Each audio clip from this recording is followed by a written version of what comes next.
Pope himself.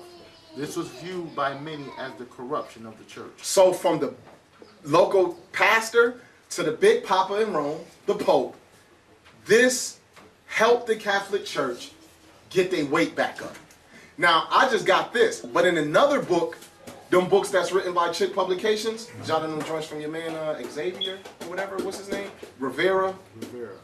And one of the joints I read from his, Alberto Rivera, he said, look, the Catholic Church basically would have been destroyed if they wouldn't created the purgatory indulgence and said, now the only way to get your loved ones out of hell or from going to hell is if you pay.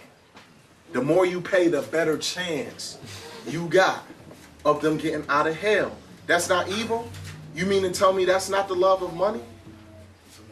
All of those people weren't made drunk to believe that and give their life earnings to get their loved ones out? You telling me that's not evil? Brothers and sisters, read this last thing here. This is the Protestant Reformation.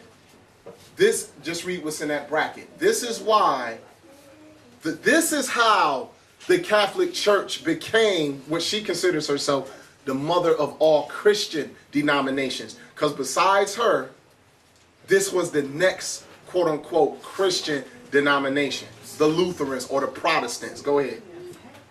The Pope as the Antichrist, signing and selling indulgences from Luther's 1521 Passional Christi un Antichristi by Lucas Carnat the Elder.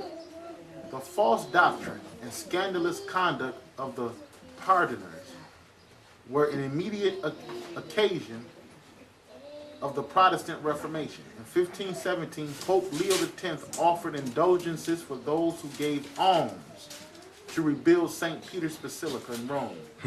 The aggressive marketing practices by John Tetzel in promoting this cause provoked Martin Luther to write his 95 Theses. John Tetzel was the biggest promoter in Europe of saying, hey, we need to build this house to God and we need y'all to give money. And how we gonna get that money? Getting your loved ones out of hell. Go ahead. And Martin Luther and them was like, hold on, this is crazy. Go ahead. Protesting against what he saw as the purchase and sale of salvation.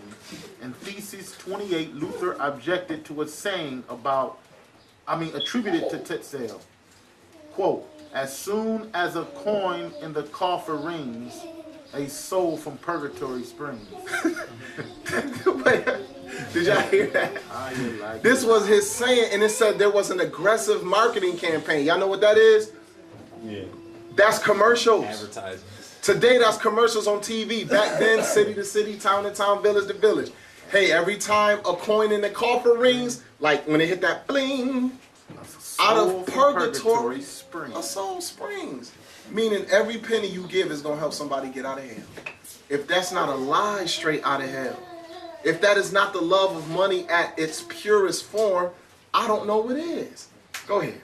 Finish that off. The 95 Theses not only denounce such transactions as worldly, but deny the Pope's right to grant pardons on God's behalf in the first place. The only thing indulgences granted, Luther said, was an increase in profit and greed, because the pardon of the church was in God's power alone. So, only thing I seen increase was power and greed. While Luther did not deny the Pope's right to grant pardons for penance imposed by the church, he made it clear that preachers who claim indulgences absolve buyers from all punishments and granted them salvation were in error. How can you be absolved from all punishment by paying a preacher some money? And why did I go to this route? This is from Manual of Indulgences. Oh yeah, that's the book? Manual if y'all want this book, y'all can find this in your library. It's even an ISBN number with it. Go ahead. Yeah, published by the United States Conference of the Catholic Bishops, and the ISBN is 1574-55-4743. And there's two more books down here. And you have another one here. You got underlined Catechism of the Catholic Church, indulgences, and indulgence. Catholic, in the Catholic Encyclopedia. Right. And That's under what? The New York, Robert Appleton Company, 1913. Mm-hmm. Enrico del Cavolo, yeah.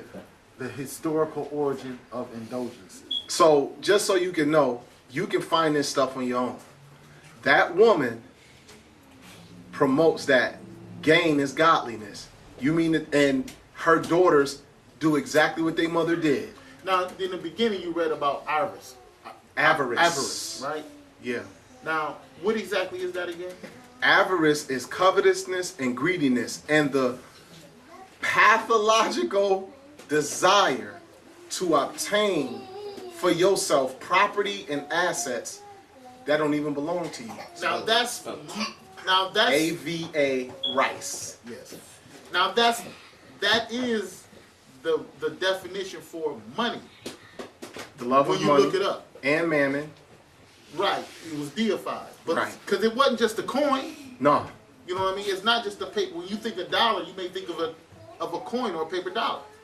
That's not really what it is. Yeah, property ain't a dollar. Right. So the gain is not to want a whole suitcase full of these paper notes, but it's avarice, from my understanding. Right. No, that's a good So point. when you say that woman is the love of avarice, not necessarily because when you say money, it's like, okay, the love of a suitcase. No, my whole finance of avarice could be in cattle or grain. Right. They don't necessarily have to be coins. Right. It That's could a be good cinnamon. point. You know what I mean? And that's a whole nother study on money. In Right. the different ways and the different forms it comes. So when you say the property, love of assets, money, it's the love of avarice. all of that.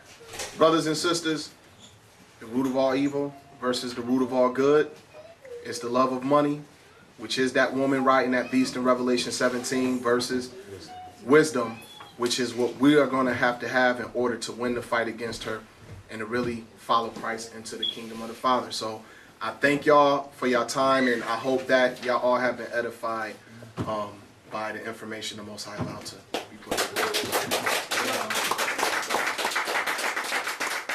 So what we gonna do now? Praise the Most High.